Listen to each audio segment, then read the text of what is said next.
J'ai la chance de vous présenter les travaux que nous avons menés sur la maîtrise de la contamination de la volaille dans les zones contaminées à chlordécone avec les co-auteurs qui sont quasiment tous ici présents dans la salle. Alors, un fait économique, l'élevage de volaille de chair aux Antilles couvre à peu près, donc l'élevage de volaille, on va dire professionnel, couvre à peu près 12% de la consommation locale. Ce sont des données qui ont à peu près 10 ans, mais je pense pas que ça a profondément changé. Sur les œufs, c'est un tout petit peu plus, mais ça reste quand même une petite partie de la production. Ce qui veut dire que le résiduel, ce soit importé de métropole, soit autoproduit ici. Ça veut dire que, bon, ça a un tout petit peu sauté, pas grave. Dans les élevages familiaux sur parcours, avec l'ingestion de sol, un tout petit peu ce que Maurice vient de développer sur le bovin, c'est aussi vrai pour la poule. Et ces animaux sont au moins partiellement nourris avec des aliments autoproduits. On parle des résidus des jardins, des choses comme ça, des épluchures de cuisine. Un autre point qui c'est pas le moindre, on a déjà discuté tout à l'heure, les LMR sont réservés aux denrées commercialisées, mais pas sur le produit autoproduit. Ce qui forcément fait émerger les questions, quels sont les risques pour la contamination des produits avicoles? Quels sont les facteurs de variation de cette contamination? Et à partir de ce point-là, qu'est-ce qu'on peut faire pour réduire le risque de cette contamination? Pour répondre à cette question, nous sommes inspirés d'abord des enquêtes auprès des éleveurs familiaux sur les deux îles, que je vous présenterai, mais également de quelques articles qui ont essayé d'obtenir quelques données de la volaille et de transfert de la chlordécone dans les produits. Alors, les démarches qui ont été entreprises dans les enquêtes de jardins familiaux, nous avons pioché dans ce pool pour sélectionner des éleveurs avicoles qui en ont en jardin créole. Nous avons obtenu 32 élevages qu'on a étudiés, 19 en Guadeloupe, 13 en Martinique, et nous avons relevé dans chacun des élevages la contamination du sol du site, autant dans le bâtiment que sur le parcours. Ce ne sont pas toujours les mêmes données. Nous avons relevé des pratiques d'élevage concernant comment est-ce qu'on a alimenté les animaux, comment est-ce qu'on a abreuvé les animaux, de quelle manière est-ce qu'on a apporté nourriture et eau. Donc il y a qualité et la façon de le présenter, la distribution. Nous avons essayé de caractériser le parcours au niveau surface et au niveau couvert du parcours. Et nous avons relevé des performances des animaux. Donc pour les poules, une intensité de ponte, et pour les coqs, en rythme de croissance, au moins avec des abacs. Ensuite, nous avons prélevé dans chacun des élevages enquêtés des oiseaux. Ça fait encore en deux, parce qu'on avait mâles et femelles, donc certains élevages on avait poules et coqs, d'autres on avait un seul. Et sur ces animaux, nous avons analysé la teneur en chlordécone dans l'œuf, dans la cuisse avec peau, dans le gras abdominal et finalement dans le foie. Alors, en premier résultat, je ne vais pas tout vous présenter, mais je pense que vous allez, bon, on a déjà parlé un tout petit peu. Vous avez ici les concentrations de chlordécone dans le sol du site. Donc ici, on a en dessous de la limite de quantification qui était donc pour nous à 0,01 mg chlordécone par kilo de sol. Après la classe 0,01 à 0,1, jusqu'à 0,5, jusqu'à 1 et au-delà de 1. Et ici, j'ai pris comme exemple le chlordécone dans la cuisse en microgrammes par kilo, donc inférieur à la limite de détection. On avait accepté cet échantillon-là, toutes les 10 cuisses, 10 cuisses sur les 11 ont été issues des sites avec des teneurs de chlordécone sol inférieures à la limite de quantification. Entre limite de détection et limite de quantification, ça commence à s'échelonner un tout petit peu. Et si dans les cuisses, nous avons des concentrations en chlordécone qui sont supérieures à la limite de quantification, donc 5 microgrammes kilo, hop là, j'ai appuyé sur le mauvais bouton comme tous mes prédécesseurs. Par mon test pour les orateurs. Vous voyez quand même que on est sur des sites qui sont quand même moyennement jusqu'à fortement chargés en chlordécone. Ça veut dire qu'il y a très clairement une concentration de CLD dans le tissu qui augmente très rapidement dès qu'il y a du chlordécone dans le sol. Donc là, quelque chose qui se dégage de manière assez systématique et pas uniquement dans les cuisses que j'ai pris comme exemple. Alors, un autre élément pour un tout petit peu peut-être familiariser tout le monde avec l'élevage de volailles, une poule en plein air peut ingérer des quantités de sol non négligeables. Nous avons mené des études en métropole où on a forcé un tout petit peu le trait, on a poussé les poules au vice, on a quand même arrivé jusqu'à 22% de sol dans la matière sèche ingérée. C'est énorme. Bon, c'était fait en métropole, mais je suis à peu près convaincu que ici on trouvera des résultats extrêmement semblables. Ce qui est extrêmement fâcheux, nous avons après regardé, alors ok, la poule ingère beaucoup de sol, mais est-ce qu'elle est capable d'extraire la chlordécone du sol qu'elle ingère? Là aussi, ce sont des études qui ont été faites en conditions contrôlées, mais qui sont très explicites. Vous avez ici 3 courbes, une première courbe de contrôle où le chlordécone est apporté dans des quantités croissantes par un vecteur optimisant, ici une solution huileuse. Et vous avez les 2 types de sols dont on a déjà beaucoup parlé dans la journée, chlordécone dans nitisol, chlordécone dans endosol.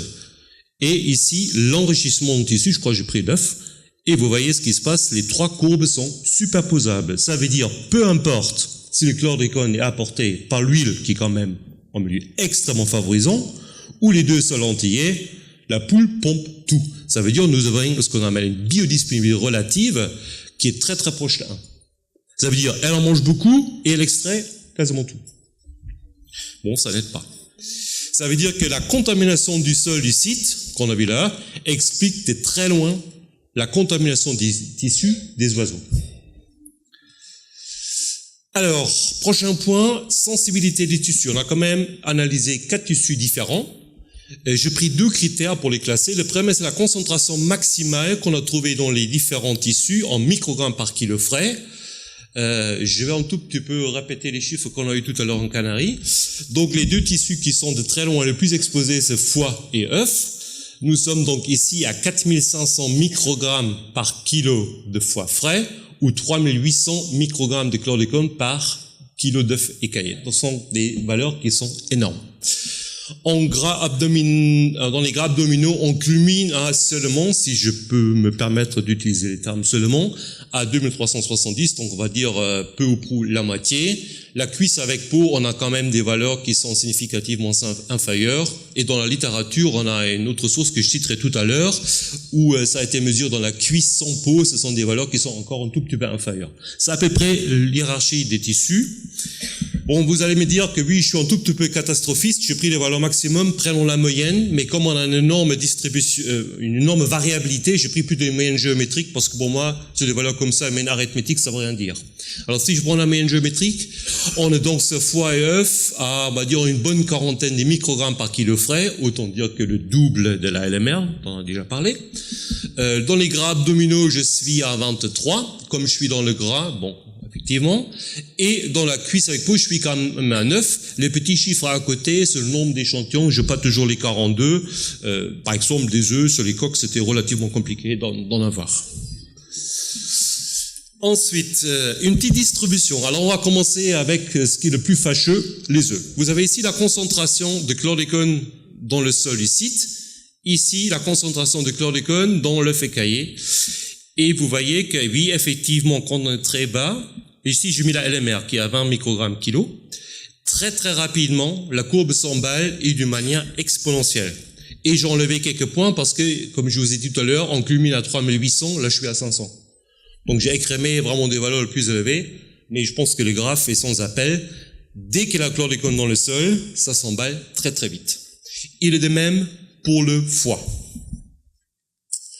Pour la cuisse, on va pas dire que c'est pas rassurant, mais ça s'emballe, on va dire, un peu moins vite. Ça veut dire que, là, ici, pareil, j'ai mis la LMR à 20, donc elle est là. Les cuisses, notamment sans peau, là, les valeurs qui sont ici dans la littérature, restent relativement proches de la LMR. Si le sol n'est que faiblement contaminé, on va dire, si on reste dans cette zone-là, on culmine à 40, c'est le double de la LMR, où on peut commencer à réfléchir, est-ce qu'en appliquant des pratiques d'élevage beaucoup plus draconiennes avec contrôle, etc., donc avec beaucoup de scie, peut-être on peut faire quelque chose. Je pense qu'au-delà d'ici, ça s'emballe aussi, donc là, il faut arrêter de réfléchir. Là, on est clairement dans le rouge et dans le rouge écarlate. Alors, les facteurs de variation de la contamination via le sollicite.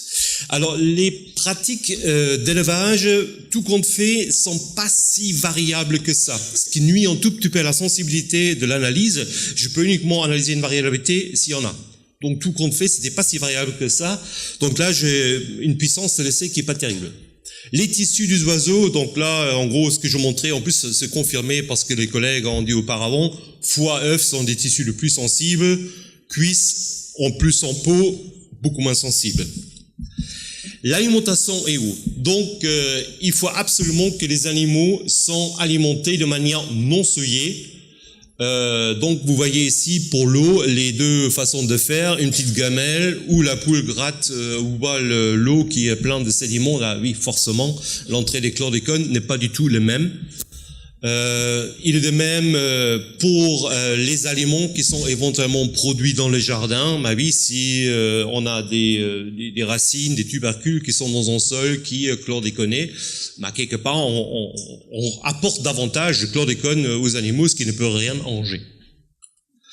Le contact avec le sol, il est absolument à limiter. Donc, on pense bien sûrement sur le parcours. Ici, un exemple que j'ai pris sur le site du Maniero. Vous avez donc devant la cabane, vous avez un sol qui est nu. Un peu plus loin, le sol est couvert de l'herbe, ce qui fait un tout petit peu tampon et réduit la gestion du sol. On a les mêmes phénomènes ici.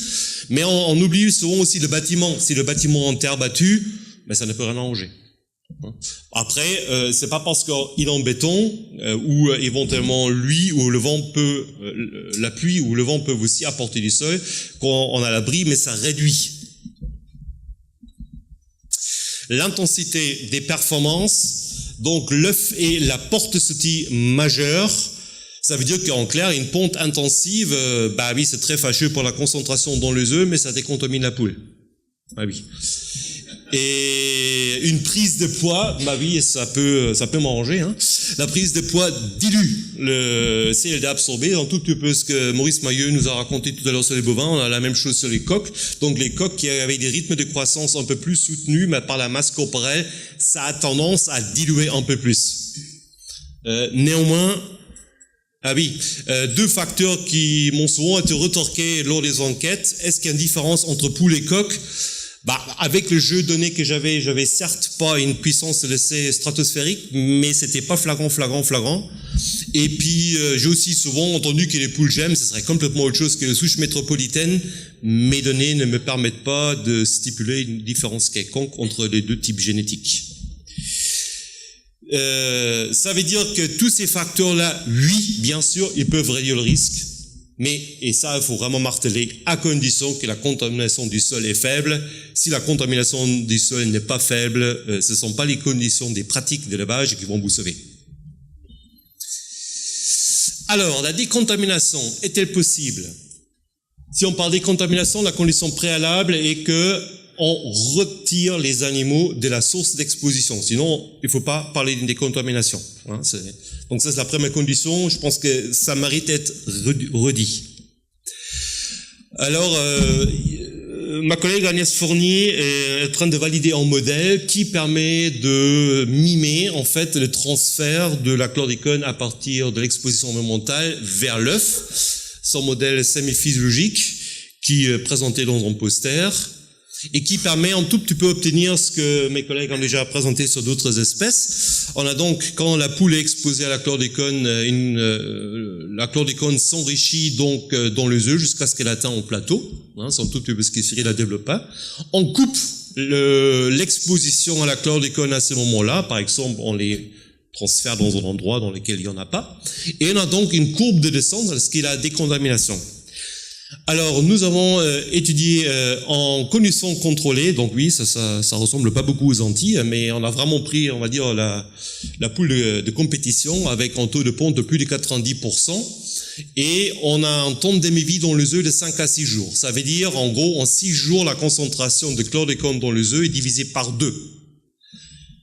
Une autre étude qui était menée pas loin d'ici, en Martinique, sur des canards sous les goyaviers. voilà, sur un sol qui était moyennement contaminé en chlordécone. Ce sont dans des cannes qui ont eu un taux de ponte de 20%, donc pas la même intensité de ponte, pas la même espèce, donc il faut faire attention aux comparaisons, mais c'est sans appel, on passe en temps de demi-vie 19 jours. C'est beaucoup, beaucoup plus long. Ça veut dire que la décontamination pour atteindre la LMR varie.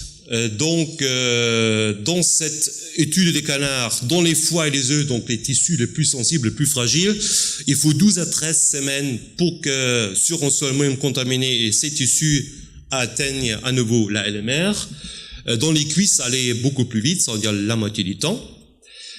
Dans des conditions intensives, c'est pas uniquement que le temps de demi-vie est beaucoup plus court, mais on n'a aussi pas eu cette différence entre les tissus. Ça se tenait en gros pour tous les tissus aux alentours de 6 jours le temps de demi-vie. Donc là aussi, on n'a pas que la moyenne, mais on a aussi l'écart type qui est très très différent en fonction du type d'élevage. En conclusion, pour respecter le temps, la volaille se contamine rapidement, même sur le sol modestement contaminé. Le sol est donc le facteur prépondérant. Il faut donc, en conséquence, limiter au maximum l'ingestion du sol par les oiseaux.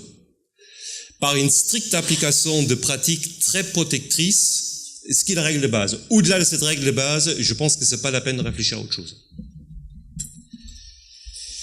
Il faut aussi se rappeler que les performances, donc l'intensité de ponte, déterminent la vitesse à la fois de la contamination, mais aussi la décontamination. Donc ça veut dire qu'en taux de ponte de 20% et en taux de ponte de 90%, ça résonne pas du tout pareil. Pour moi, il y a deux cas de figure qui sont à différencier en fonction de la contamination du sol. Soit que le site est sur un sol très faiblement contaminé, on va dire moins que 0,1 mg/kg. Dans ce cas, il est possible d'obtenir des produits conformes en appliquant rigoureusement les pratiques protectrices par rapport à l'alimentation, l'eau, la façon de le distribuer et le type de parcours qu'on met à disposition des animaux. Si on a une contamination notable, on va dire que si on a franchi la barre de 0,5 mg/kg, alors ça me semble très compliqué d'obtenir des produits non conformes et surtout pas des œufs. Maintenant, vous allez me demander, entre les deux, entre 0,5 et 0,1, on fait quoi? C'est la zone grise, nous sommes en biologie, avec beaucoup de scie, avec des pratiques très très protectrices et des tissus, on va dire, genre élevage de volailles de chair, peut-être des choses qui sont jouables. Néanmoins, ça mérite quand même un contrôle, un suivi, pour s'assurer de ne pas mettre des produits sur le marché qui peuvent s'emballer de la manière que je vous le montrais. Je vous remercie de votre attention.